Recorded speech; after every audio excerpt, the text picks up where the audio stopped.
Essula ya 32. Awo abasajja abo abasatu ne baleka okuddamu Yobu kubanga yali mutuukirivu mu maaso ge ye.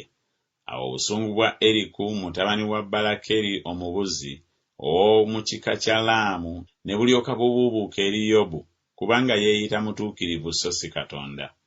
Era obusungu bwe ne bubuubuuka n'eri mikwano gye bonsatule kubanga tebaalaba kyakuddamu naye ne basalira Yobu okumusinga.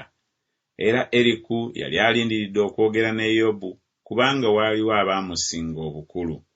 Awo Eriku bwe yalaba nga mu kamwa k'abasajja abo abasatu temuli kyakuddamu, obusungu bwe ne bubuubuuka.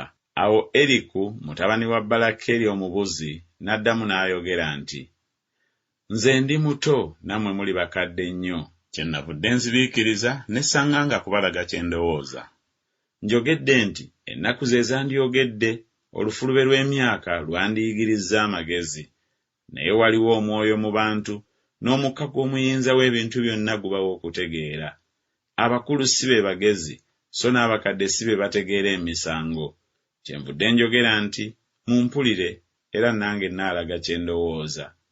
Laba nnindiridde ebigambo byammwe, mpuliriza ensonga zammwe, nga munoonya bye muba mwogera. Weewaawo nteze okutu eri mmwe, era laba nga tewali asinze Yobu, newaakubadde azzeemu ebigambo bye ku mmwe.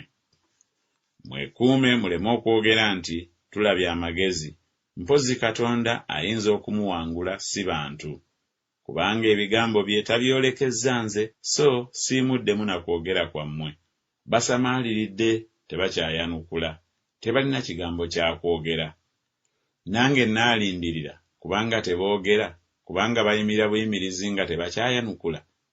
Era nange nnaayanukula ebyange, era nange nnaalaga kye ndowooza. Kubanga njijjudde ebigambo, omwoyo gwange oguli mu nze gumpaliriza. Laba, olubuto lwange luliŋŋanga omwenge ogutaliiko we gufulumira, ng'amaliba amaggya lwagala kwabika. Naayogera ndyoke mpeereweere, naayasama emimwa gyange n'enziramu.